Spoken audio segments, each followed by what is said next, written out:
ಕರ್ನಾಟಕದ number 1 PU college Excel PU college Guruvayanakere. ಬೆಂಗಳೂರಿನಲ್ಲಿ ಮಾದಕ ವಸ್ತು ಸೇವನೆ ದುರುಪಯೋಗ ಬಗ್ಗೆ ಜಾಗೃತಿಯನ್ನ ಮೂಡಿಸಲಿಕ್ಕೆ ಒಂದು ರ್ಯಾಲಿಯನ್ನ ಹಮ್ಮಿಕೊಳ್ಳಲಾಗಿದೆ. ಪೊಲೀಸರು ವಿಂಟೇಜ್ ಕಾರು ಮಾಲೀಕರ ಸಂಘದಿಂದ ಒಂದು ರ್ಯಾಲಿಯನ್ನ ಆಯೋಜನೆ ಮಾಡಲಾಗಿದೆ. ಗೃಹ ಸಚಿವ ಡಾಕ್ಟರ್ ಜಿ ಪರಮೇಶ್ವರ್ ಈ ರ್ಯಾಲಿಗೆ ವಿದ್ಯುಕ್ತವಾಗಿ ಚಾಲನೆ ಕೊಟ್ಟಿದ್ದಾರೆ.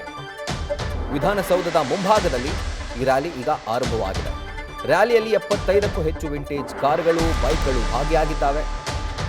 ವಿಧಾನಸೌಧದಿಂದ ಬಿಗ್ ಬ್ಯಾನಿಯನ್ ರೆಸಾರ್ಟ್ವರೆಗೂ ಕೂಡ ಈ ರ್ಯಾಲಿ ನಡೆಯುತ್ತೆ. ಅದಕ್ಕೆ ಗೃಹ ಸಚಿವ ಡಾಕ್ಟರ್ ಜಿ ಪರಮೇಶ್ವರ್ ಚಾಲನೆಯನ್ನು ಕೂಡ ಕೊಟ್ಟಿದ್ದಾರೆ. ಮಾದಕ ವಸ್ತು ಸೇವನೆ ದುರುಪಯೋಗದ ಬಗ್ಗೆ ಜಾಗೃತಿಯನ್ನ ಮೂಡಿಸಲಿಕ್ಕೆ ಒಂದು ರ್ಯಾಲಿಯನ್ನ ಹಮ್ಮಿಕೊಳ್ಳಲಾಗಿತ್ತು. ವಿಧಾನಸೌಧದ ಮುಂಭಾಗದಲ್ಲಿ ಈ ರ್ಯಾಲಿಗೆ ಈಗ ಚಾಲನೆ ಕೊಡಲಾಗಿದೆ. ಅಲ್ಲಿಂದ ಶುರುವಾದರೆ ಇದು ಬಿಗ್ ಬ್ಯಾನಿಯನ್ ರೆಸಾರ್ಟ್ವರೆಗೂ ಹೋಗುತ್ತೆ. ಅಂದರೆ ಅಲ್ಲಿ ಇದು ಸಮಾಪ್ತಿ ಆಗುತ್ತೆ. ನೋಡ್ತಾ ಇದ್ದೀರಿ, ಎಲ್ಲ ಕ್ಲಾಸಿಕ್ ವಿಂಟೇಜ್ ಕಾರ್ಗಳು ಆ್ಯಂಡ್ ಬೈಕ್ಗಳು ಈ ರ್ಯಾಲಿಯಲ್ಲಿ ಭಾಗಿಯಾಗಿದ್ದಾವೆ. ಒಂದು ರೀತಿ ರೋಡಲ್ಲಿ ಹೋಗ್ತಿರುವಂತಹ ಸಂದರ್ಭದಲ್ಲೂ ಕೂಡ ಒಂದು ಕ್ಷಣಕ್ಕೆ ಜನ ಏನಿದು ಅಂತ ಗಾಡಿ ಸ್ಟಾಪ್ ಮಾಡಿ ನೋಡ್ತಾರೆ. ಅಂದರೆ ವಿಂಟೇಜ್ ಕಾರ್ ಅಂದರೆ ಯಾರಿಗೂ, ಅಂದರೆ ಎಲ್ರಿಗೂ ಒಂದು ರೀತಿಯಾದಂಥ ಒಂದು ಇಂಟ್ರೆಸ್ಟ್ ಇದ್ದೇ ಇರುತ್ತೆ. ಯಾವ ಮಾಡೆಲ್ ಇದು, ಡಿಸೈನ್ ಹೆಂಗಿದೆ, ಇದೆಲ್ಲವೂ ಕೂಡ.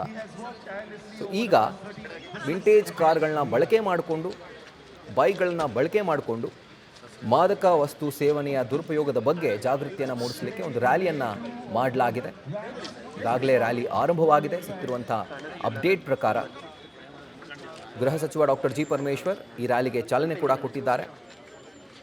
ಆ್ಯಂಡ್ ಅದು ವಿಧಾನಸೌಧದಿಂದ ಶುರುವಾದರೆ ಬಿಗ್ ಬ್ಯಾನಿಯನ್ ರೆಸಾರ್ಟ್ವರೆಗೂ ಕೂಡ ಅಂದರೆ ಅಲ್ಲಿವರೆಗೂ ಹೋಗುತ್ತೆ ಆ್ಯಂಡ್ ಅಲ್ಲಿ ಅದು ಸಮಾಪ್ತಿ ಆಗುತ್ತೆ.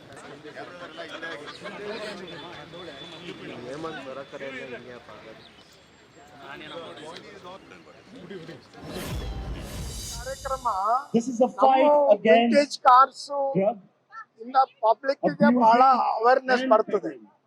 So drugs free Karnataka program ನ ಥ್ರೂ ವಿಂಟೇಜ್ ಕಾರ್ಸ್ ಮಾಡ್ತಾ ಇದ್ದೀವಿ.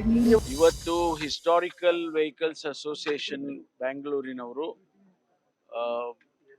ಎಂದಿನಂತೆ ಅವರು ಒಂದು ರ್ಯಾಲಿಯನ್ನ ಮಾಡ್ತಾರೆ. ವಿಂಟೇಜ್ ರ್ಯಾಲಿ ಅಂತ ಕರಿತೇವೆ ನಾವು ಸಾಮಾನ್ಯವಾಗಿ.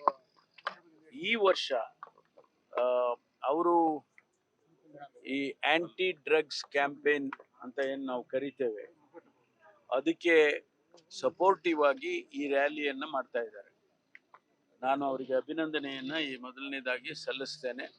ಮತ್ತು ವಿಶೇಷವಾಗಿ ಯಂಗರ್ ಜನರೇಷನ್ ಏನಿದ್ದಾರೆ, ಯುವಕರೇನಿದ್ದಾರೆ, ಅವರಿಗೆ ಹೇಳುವಂಥದ್ದು ಈ ಡ್ರಗ್ಸ್ ತಗೊಳ್ಬೇಡಿ, ಡ್ರಗ್ಸಿಗೆ ನೋ ಅಂತ ಹೇಳಿ ಮತ್ತು ನಿಮ್ಮ ಜೀವನವನ್ನು ಕಾಪಾಡ್ಕೊಳ್ಳಿ.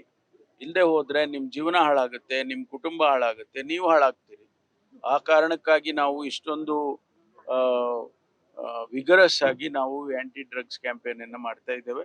ಕರ್ನಾಟಕದಲ್ಲಿ ಭಾಳ ಕಠಿಣವಾದಂಥ ಶಿಕ್ಷೆಯನ್ನು ಕೂಡ ಅವರಿಗೆ ಕೊಡ್ತಕ್ಕಂಥ ಕೆಲಸವನ್ನು ಮಾಡ್ತಿದ್ದೇವೆ. ಪೊಲೀಸ್ನವರು ಭಾಳ ವಿಜಿಲೆಂಟ್ ಆಗಿ ಕೆಲಸ ಮಾಡ್ತಿದ್ದಾರೆ. ಯಾರಾದರೂ ಸಪ್ಲೈ ಮಾಡೋರಿದ್ರೆ ಅಥವಾ ಯಾರಾದರೂ ಉಪಯೋಗ ಮಾಡೋರಿದ್ರೆ ಅವರು ಪೊಲೀಸ್ನವರಿಗೆ ಸಿಕ್ಕಿದ್ರೆ ಅವ್ರ ಮೇಲೆ ಕಠಿಣವಾದಂಥ ಕ್ರಮವನ್ನು ಕಾನೂನಿನ ರೀತಿಯಲ್ಲಿ ತಗೊಳ್ತೇವೆ. ಮತ್ತು ಭಾಳಷ್ಟು ಜನ ಈಗ ಕೆಲವರನ್ನ ಜೈಲಿಗೆ ಕಳಿಸ್ತಕ್ಕಂಥ ಕೆಲಸವನ್ನು ಕೂಡ ಮಾಡಿದ್ದೇವೆ. ಹಾಗಾಗಿ ಆ ಒಂದು ಡ್ರಗ್ಸ್ ವಿಚಾರದಲ್ಲಿ ಭಾಳ ಎಚ್ಚರಿಕೆಯಿಂದ ಇರಬೇಕು. Please say no to drugs. ಈ ಕ್ಯಾಂಪೇನನ್ನು ನಾವು ಮಾನ್ಯ ಮುಖ್ಯಮಂತ್ರಿಗಳು, ಸರ್ಕಾರ ಭಾಳ ಕಠಿಣವಾಗಿ ಇದನ್ನು ನೋಡ್ತಾ ಇದೆ. ಈಗಾಗಲೇ ನಾವು ಹೊರದೇಶದಿಂದ ಬಂದಂಥ ವಿದ್ಯಾರ್ಥಿಗಳನ್ನು ಕೂಡ ನಾವು ಅವರ ದೇಶಗಳಿಗೆ ವಾಪಸ್ ಕಳಿಸಿದ್ದೇವೆ. ಆ ಕೆಲಸ ನಿರಂತರವಾಗಿ ನಡೀತಾ ಇರುತ್ತೆ. ನ್ಯೂಸ್ ಫಸ್ಟ್ ನಿರ್ಭೀತಿಯಿಂದ ನಿಮ್ಮ ಪರವಾಗಿ.